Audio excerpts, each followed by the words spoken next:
Si Florentino ne l'arrête pas, il va détruire le Real Madrid.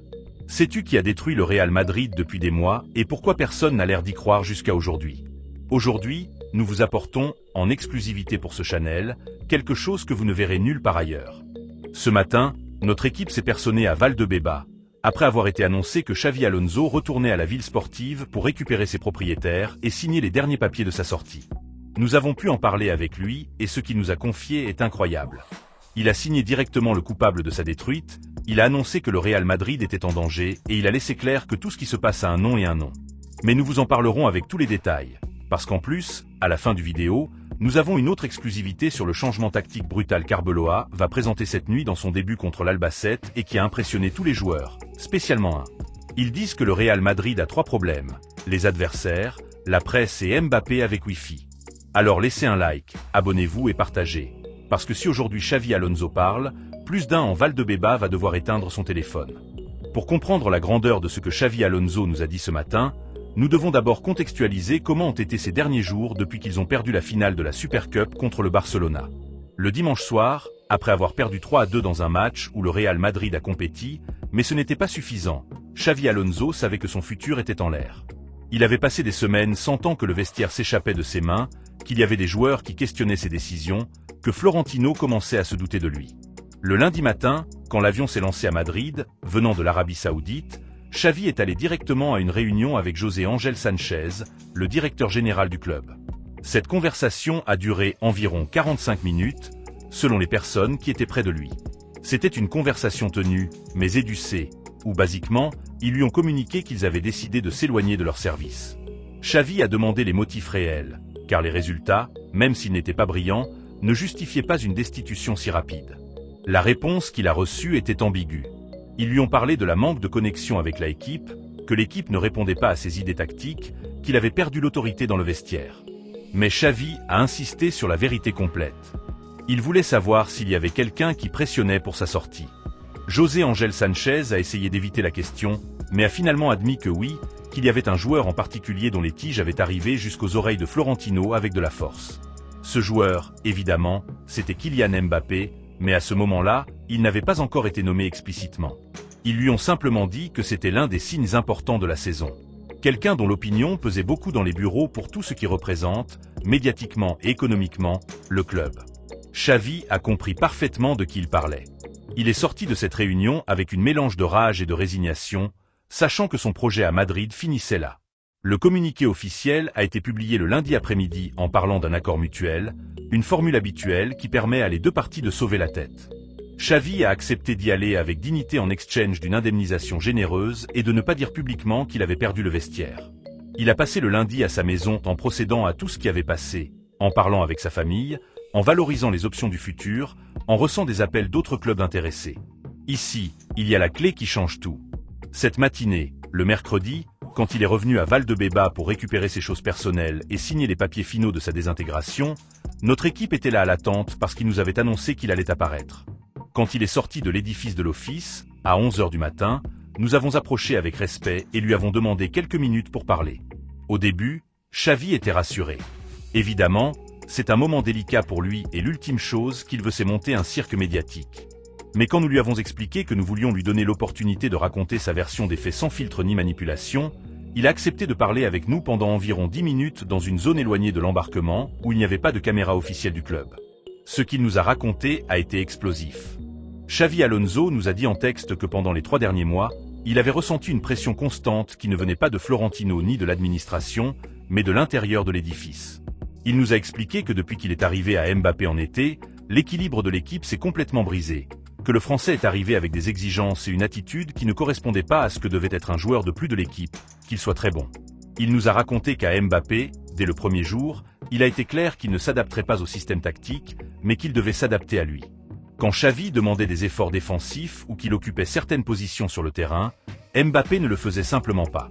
Et le pire de tout, c'est que quand Xavi essayait de le corriger ou d'attirer l'attention, le Français répondait de mauvaise manière ou l'ignorait directement. Ce qui a vraiment fait mal à Xavi, selon ce qu'il nous a confié, c'est qu'à plusieurs reprises, Mbappé a été direct à se plaindre à Florentino en dépassant toute la hiérarchie du club. Il disait au président qu'il n'entendait pas l'entraîneur, que ses idées étaient trop défensives, qu'il venait à Madrid pour briller, pas pour courir en arrière. Et Florentino, au lieu de mettre des limites claires et de lui dire que l'entraîneur commande le terrain, lui donnait la raison, et ensuite appelait Xavi pour qu'il soit plus flexible avec Mbappé. Cela a généré une situation insoutenable, où Xavi sentait qu'il n'avait pas d'autorité réelle sur son joueur le plus important. D'autres joueurs de la équipe ont commencé à se rendre compte que Mbappé faisait ce qu'il voulait sans conséquence. Certains ont commencé à l'imiter, pensant que si l'étoile ne comprenait pas les ordres, il n'en avait pas besoin. Le vestiaire s'est transformé en un endroit où chacun allait à sa manière, sans cohésion de groupe. Xavi nous a expliqué qu'il a essayé de parler avec Mbappé en privé à plusieurs reprises. Il a cherché la manière de se connecter avec lui, d'entendre ce qu'il a besoin pour faire mieux. Il lui a proposé différents rôles tactiques, il lui a donné la liberté de mouvement, mais rien ne fonctionnait, parce que le problème n'était pas de tactique, mais d'attitude. Mbappé n'acceptait pas que personne ne lui dise ce qu'il devait faire sur le terrain. Il venait du PSG, où il commandait plus que l'entraîneur, et attendait la même chose au Madrid. La goutte qu'il a retenue, selon Xavi, a été remplie depuis environ 2 semaines, quand, après un entraînement particulièrement intensif, Mbappé s'est allé directement du terrain à son voiture, sans se doucher ni parler avec personne. Cette même soirée, Xavi a reçu un appel de José Ángel Sánchez, qui lui a dit que Mbappé avait appelé Florentino, en pleurant que l'entraîneur le traitait mal, qu'il ne le valorisait pas, qu'il le transformait en joueur défensif. Xavi a expliqué à la directrice que ce n'était pas vrai, qu'il lui demandait simplement la même chose que tous les autres joueurs, un travail collectif et un sacrifice pour l'équipe. Mais la réponse qu'il a reçue était qu'il devait trouver une façon de faire Mbappé heureux, car le club avait investi beaucoup en lui, non seulement en loyer, mais aussi en image et en marketing. Il lui disait basiquement que Mbappé était au-dessus de n'importe quelle idée tactique. Jusqu'ici, le bruit, mais maintenant, on va voir l'important. Le plus grave de tout ce que Xavi nous a raconté ce matin, c'est que selon lui, il y a un directeur du club, dont le nom ne nous a pas révélé, mais qui est très proche de Florentino, qui lui a confié en conversation privée que Mbappé avait pressé activement pour qu'il tire à Xavi Alonso, que le Français avait littéralement dit que, tant que Xavi était l'entraîneur, il n'allait pas pouvoir donner sa meilleure version. Ce directeur lui a expliqué à Xavi que Mbappé avait proposé même des noms d'entraîneurs qu'il aimerait avoir. Évidemment, le premier de la liste était Zinedine Zidane, son idole de toute sa vie, mais il a aussi mentionné d'autres techniciens avec lesquels il sentait qu'il pourrait travailler mieux. Ce que Xavi nous a dit, c'est que cela démontre que Mbappé n'est pas venu au Real Madrid comme un joueur plus, mais comme quelqu'un qui veut contrôler tout le projet sportif. Quand nous lui demandons directement s'il considérait que Mbappé était le coupable de sa destitution, Xavi Alonso nous a regardé fixement et a dit qu'il ne voulait pas indiquer à personne avec son doigt, parce que ça n'allait pas avec sa manière d'être. Mais la réalité, c'est que sans la pression constante de Mbappé, il serait toujours l'entraîneur de Madrid, que Florentino a cédé face aux exigences du Français parce qu'il a peur de le perdre s'il part à un autre club. Le plus préoccupant de tout ce que Xavi nous a confié ce matin est son avertissement final. Il nous a dit que le Real Madrid est en danger s'ils ne mettent pas de limite claire à Mbappé, que ce qui s'est passé avec lui va repasser avec Arbeloa ou avec quelqu'un qui sera le prochain entraîneur, que pendant que Mbappé sent qu'il peut aller au-dessus du technique, le vestiaire ne va jamais fonctionner correctement, que le club doit décider s'il veut être une institution sérieuse ou un cirque où l'étoile commande plus que personne. Ces mots de Xavi Alonso ce matin sont très durs et confirment ce que beaucoup de gens pensaient, mais que personne n'avait l'air d'en dire publiquement. Pendant des semaines, il y avait des rumeurs que le problème à Madrid n'était pas de tactique, mais de gestion de l'ego. Il y avait des rumeurs que Vinicius était déçu, que Hendrik ne comprenait pas son rôle, mais il se trouve que le vrai conflit était avec Mbappé et son incapacité d'accepter qu'à Madrid, tous doivent courir dans la même direction. Maintenant, la question est, qu'est-ce qui va se passer avec Arbeloa ? Le nouveau entraîneur sait parfaitement tout ce qui s'est passé avec Xavi, parce qu'ils sont amis intimes et bien sûr qu'ils ont parlé longuement sur le sujet. Arbeloa a l'avantage d'être une légende du club, ce qui lui donne une certaine autorité morale, mais il est aussi un nouveau entraîneur sans expérience dans le football professionnel. Si Mbappé décide de le défier, comme il a fait avec Xavi, la situation peut exploser encore plus rapidement. Ce qui vient maintenant, c'est ce qui va marquer le futur immédiat du club. Cette même matinée, avant de sortir vers Albacete, où ce soir, Madrid joue à la Coupe du Roi, Arbeloa a tenu une réunion privée avec Mbappé et Vinicius, à Valdebeba. Selon les sources très proches du nouveau corps technique, cette réunion avait un objectif clair, d'établir des rôles et de laisser les choses claires depuis le premier jour. Arbeloa a proposé quelque chose qui a surpris beaucoup les deux joueurs, un changement de position radical qui peut complètement changer la dynamique offensive de l'équipe. Il a dit à Mbappé qu'il allait jouer de l'extrême gauche, sa position naturelle, où il se sent mieux, la bande qu'il a toujours occupée au PSG et dans la sélection française. Et il a dit à Vinicius qu'il allait jouer le rôle de « falso neuf ». Ce changement a beaucoup de sens tactique si on l'analyse avec attention. Mbappé, à l'extrême gauche, peut exploiter toute sa vitesse, son rebond, son capacité à déséquilibrer l'un contre l'autre. Il peut s'associer mieux avec le côté, il peut s'y mettre et apparaître dans l'arrière. C'est là où il se sent le plus confortable et où il a toujours donné les meilleurs numéros au cours de sa carrière. Libérer lui de responsabilités défensives de neuf peut le rendre beaucoup plus dangereux. De l'autre côté, Vinicius comme falso neuf est une bête très intéressante. Le Brésilien a les caractéristiques parfaites pour ce rôle. Une énorme vitesse pour tomber sur les bandes, une capacité de rebond en espace réduit, un bon tir, l'intelligence pour chercher des espaces entre lignes. En plus, il a déjà testé dans certains matchs de la sélection brésilienne et ça a fonctionné assez bien. Ça peut être la solution pour lui donner plus de liberté et de protagonisme. La formation qu'Arbeloa va présenter cette nuit contre l'Arbacete, selon nos sources, est un 4-3-3 très offensif, avec Vinicius comme falso neuf, Mbappé à l'extrême gauche et probablement Rodrigo à l'extrême droite, mais ça n'est pas encore 100% confirmé. Le centre du terrain serait avec Chouameni comme pivot, Bellingham et Camavinga comme intérieur. C'est un système qu'Arbeloa a déjà testé plusieurs fois au Castilla. Le plus intéressant de ce changement, c'est qu'Arbeloa a vendu très bien l'idée aux deux joueurs. Il a dit à Mbappé qu'en cette position il va pouvoir briller comme jamais, qu'il va avoir tout le terrain devant pour exprimer son talent, qu'on ne lui demandera pas de défendre en bloc basse, qu'il peut se concentrer sur ce qu'il sait mieux faire, qui est l'attaquer. Il lui donne tout ce qu'il voulait Mbappé, mais de manière tactique cohérente. Il a dit à Vinicius que ce changement peut le catapulter à un autre niveau, qu'il peut démontrer qu'il est plus qu'un extrême, qu'il peut être la référence du meilleure équipe du monde, qu'il est une opportunité d'or pour montrer une nouvelle facette de son jeu Vinicius. Selon nos sources, accepter le défi avec enthousiasme, parce qu'il sent qu'Arbeloa confie en lui, et ça le motive beaucoup. C'est ce qui change la histoire complètement. Si cet expériment tactique fonctionne cette nuit contre l'Albacete, Arbeloa aura réussi quelque chose que Xavi n'a pas pu faire, trouver la manière de satisfaire Mbappé sans sacrifier l'équipe. Donner aux Français le protagonisme qu'il exige, mais dans un système qui bénéficie aussi aux autres. C'est une joueuse maître qui peut résoudre beaucoup de problèmes d'un coup. Mais si ça ne fonctionne pas, si Mbappé continue de ne pas réagir, ou pire encore, s'il commence à se plaindre à nouveau qu'il ne se sent pas confortable, alors Arbeloa aura le même problème que Xavi, amplifié par 10, parce qu'il aura essayé de lui donner tout ce qu'il voulait, et tout de même, ce ne sera pas suffisant. Dans ce scénario, Florentino va devoir prendre une décision très difficile, ou soutenir l'entraîneur et mettre des limites à Mbappé, ou changer de technique en quelques semaines. La différence entre Arbeloa et Xavi, c'est qu'Arbeloa vient directement de Castilla, où il a travaillé avec des joueurs qui ont envie de triompher. Il connaît parfaitement l'équipe de l'équipe, il sait comment fonctionnent les idiosyncrasies de l'équipe, et surtout, il a le soutien total d'Antonio Pintus en tant qu'entraîneur physique. Pintus est un type avec un caractère très fort, qui ne se laisse pas mangonner par personne. Il a travaillé avec Zidane pendant les 3 champions consécutives. Les joueurs le respectent beaucoup.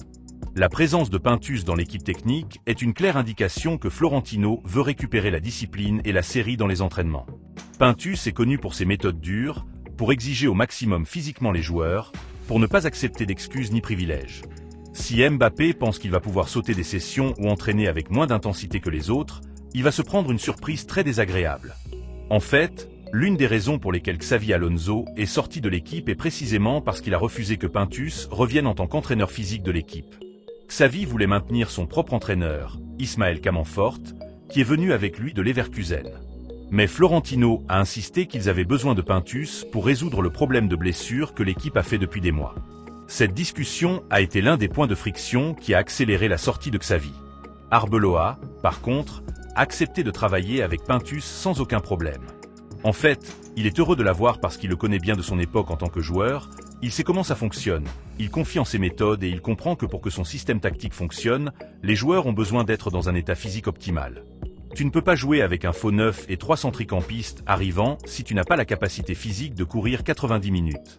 La partie de ce soir contre l'Albacete va être beaucoup plus qu'une simple fin de Coupe du Roi. C'est le début d'Arbeloa, c'est la première preuve du nouveau système tactique, c'est le moment de voir si Mbappé accepte vraiment le rôle qui lui a été assigné ou s'il commence à avoir des problèmes à nouveau. Les yeux de tout le madridisme vont être posés dans ce match, en cherchant des signes de comment va évoluer ce projet. Si le Madrid gagne avec un bon jeu, si Mbappé marque des buts ou donne des assistances de l'extrême gauche, si Vinicius démontre qu'il peut fonctionner comme un faux neuf, alors Arbeloa aura commencé avec un bon pied et il gagnera un crédit important pour continuer à travailler tranquillement. Mais si ça ne fonctionne pas, si on voit un désordre tactique, s'ils perdent ou passent des difficultés contre un adversaire inférieur, les critiques vont pleurer immédiatement. Ce qui est clair, après tout ce que nous a raconté Xavi Alonso ce matin, c'est que le problème du Real Madrid n'est pas une manque de qualité dans la table. Ils ont de bons joueurs dans toutes les positions. Le problème est la gestion du vestiaire et de l'ego, spécialement avec Mbappé, qui s'est rendu compte qu'il allait être traité comme un roi et qu'il se trouve qu'au Real Madrid, personne n'est au-dessus du club. L'alerte de Xavi Alonso que le Real Madrid est en danger et qu'il ne mette pas de limite à Mbappé est très sérieuse. Car s'il laisse un joueur, qu'il soit très bon, imposer ses conditions et décider qui entraîne ou comment il joue, alors il met un précédent terrible pour l'avenir. Toute étoile qui arrive après va vouloir le même, et le club va se transformer dans un endroit où les joueurs commandent plus que les dirigeants. Florentino Pérez, qui est un président avec beaucoup d'expérience et qui a gestionné des égos gigantesques, comme ceux de Cristiano Ronaldo, Zidane comme joueur, Ronaldo Nazario, Beckham, Ramos. Il doit se rendre compte qu'avec Mbappé, il s'est éloigné du point de vue. Il lui a donné trop de pouvoir trop tôt. Il a cédé à ses pressions parce qu'il a peur qu'il parte. Mais c'est une erreur stratégique grave qui peut coûter très cher. Le Real Madrid est plus grand que n'importe quel joueur. C'est l'une des meilleures histoires du club, qui a toujours été accomplie. Quand il est parti, Cristiano, l'équipe a continué de gagner. Quand il est parti, Ramos, l'équipe a continué de compter. Quand il est parti, Casillas, l'équipe a trouvé un autre porteur. Le Real Madrid vit à toutes les marches, peu importe la douleur qu'elle soit. Parce que les scouts pèsent plus que n'importe quel nom. Avec Mbappé, il faut faire la même chose. Si le Français ne comprend pas qu'il doit s'adapter à l'équipe et non pas à lui, alors il vaut mieux qu'il parte, même si c'est sportif. Parce qu'avoir une étoile qui génère plus de problèmes que de solutions, qui divise le vestiaire, qui fait que les entraîneurs perdent l'autorité, c'est beaucoup pire que ne pas l'avoir. C'est un cancer qui va finir détruisant tout le projet. Abonnez-vous pour voir comment finit cette nuit le début de Arbeloa et si Mbappé finalement accepte son rôle ou régénère des problèmes. La situation que vit le Real Madrid en ce moment est historique dans le mauvais sens de la parole. Jamais avant, dans l'époque florentine, un joueur n'avait eu autant de pouvoir que pour détruire un entraîneur. Oui, il y a eu des cas de joueurs influents qui exprimaient leur opinion, qui avaient du poids dans les décisions, mais toujours dans des limites raisonnables et respectant les hiérarchies établies. Mbappé est complètement différent. Le plus triste de tout ça est que Xavi Alonso est un technique très préparé, un type qui connaît le football à la perfection, qui était un joueur d'élite absolue, qui a triomphé au Liverpool, au Madrid, au Bayern et à la sélection espagnole, qui a ensuite formé son entraîneur en Allemagne et a réussi à devenir champion de la Bundesliga au Bayer Leverkusen, en détruisant l'hégémonie du Bayern de Munich. Ce n'est pas ce que fait n'importe qui. Il avait toutes les crédentials pour triompher au Madrid. Il est arrivé avec une énorme émotion, avec des idées claires, avec un projet défini, mais il a rencontré un obstacle inévitable qui s'appelle Kylian Mbappé. Un joueur qui, techniquement, est extraordinaire, mais qui mentalement, n'a pas encore maturé suffisamment pour comprendre que le football est un sport collectif où 11 joueurs doivent fonctionner comme un seul. Le problème de Mbappé vient de son éducation footballiste au PSG, un club où les Qatariens ont monté un projet de galactique sans âme, où les étoiles pouvaient faire pratiquement ce qu'elles voulaient, où Neymar et lui-même commandaient plus que n'importe quel entraîneur, où les caprichots des joueurs étaient des ordres pour la direction. Ce modèle n'a jamais fonctionné sportivement, mais les a permis de vivre comme rois. Quand Mbappé est arrivé au Madrid cet été, il a pensé qu'il allait faire la même chose, qu'il allait avoir la carte blanche pour faire ce qu'il voulait, qu'il allait lui donner des privilèges que les autres n'ont pas, mais il a été trompé, parce que le Madrid fonctionne d'une autre manière. Ici, tous sont importants, mais personne n'est indispensable.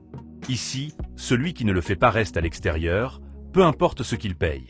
Ce que Arbeloa essaie de faire avec le changement tactique qu'il va présenter cette nuit est très intelligent. Il cherche à donner à Mbappé tout ce qu'il veut, mais dans un cadre qui bénéficie à l'équipe complète. Il le met dans sa position préférée du terrain, il le libère des tâches défensives qu'il n'aime pas, il lui donne la liberté de mouvement. En gros, il lui dit « Ici tu as tout ce que tu voulais, maintenant montre que tu valides ce que tu dis ». Si Mbappé, avec ses conditions idéales, continue de ne pas réagir, s'il continue avec ses complotités et ses mauvais visages, alors il n'y aura plus aucune excuse possible. Il sera clair que le problème n'est pas tactique, ni de position, ni de rôle, mais d'attitude. Et là, Florentino va devoir prendre des cartes sur le sujet de manière définitive, parce qu'il ne peut pas permettre qu'un joueur soit au-dessus de l'amitié commune de l'équipe. Vinicius, pour sa part, a une opportunité de l'or pour se réclamer. Depuis des mois, il reçoit des critiques pour son irrégularité, pour se perdre dans des matchs importants, pour ne pas prendre le pas à l'avant que l'on l'attendait. Jouer de faux neuf peut être le changement qu'il a besoin pour exploiter tout son potentiel. Il a de la vitesse, de l'arrêt, de l'arrivée, de l'arrêt. S'il se mentalise bien et accepte le défi, il peut être une révélation dans cette position. La grande incognita est comment va réagir Mbappé quand il voit que Vinicius est au centre de l'attaque, étant le protagoniste. Parce que, rappelons-nous que le Français est venu à Madrid en pensant qu'il allait être la grande étoile indiscutable de l'équipe, que tout allait tourner autour de lui. Mais il s'est rendu compte que Vinicius était déjà là. Il avait déjà sa place gagnée, il était déjà le joueur le plus déterminé et ça génère une compétence interne qui peut être saine ou toxique. Si Mbappé a de la grandeur et de l'humilité, il va s'amuser quand Vinicius marque des buts ou joue bien. Il va comprendre que plus il joue le Brésilien, mieux ils jouent tous. Que les succès individuels de ses compagnons sont des succès collectifs de l'équipe.